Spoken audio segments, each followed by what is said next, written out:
Learn to say no, రాను, లేదు, వద్దు, ఇలాంటివి మనం నేర్చుకోవాలి. ఏ సిచ్యువేషన్లో అంటే గ్రేట్నెస్ గైడ్ అనే ఒక గ్రేట్ బుక్ రాబిన్ శర్మ రాశారు. ఆయన ఏం చెప్తాడంటే కొంతమంది ఫ్రెండ్స్ ఉంటారు, వాళ్ళకి గాసిప్ మాట్లాడాలి, అట్లాంటప్పుడు రాను అనాలి. ఇంకొంతమంది నెగిటివిటీ, నువ్వు ఎక్కడో దూసుకెళ్ళాలనుకుంటుంటావు కానీ వాడు డైవర్ట్ చేస్తుంటాడు అన్నమాట నీ గోల్స్ నుండి, నెగిటివ్గా అది ఇది చెప్పి, అలాంటి వాళ్ళకి దూరంగా ఉండు, వద్దు, లేదు, రాను అని.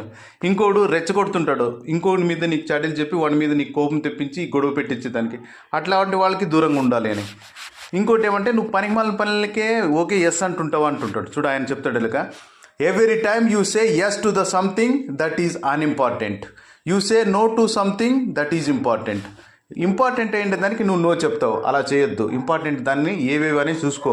ఈ నెల ఏం చేయాలి, ఈ వారం ఏం చేయాలి, ఈ సంవత్సరంలో ఏం చేయాలి, నీ గోల్స్ ఏంటి, నీ ప్రియారిటీస్ ఏంటి, నువ్వు చెక్ చేసుకోవాలి.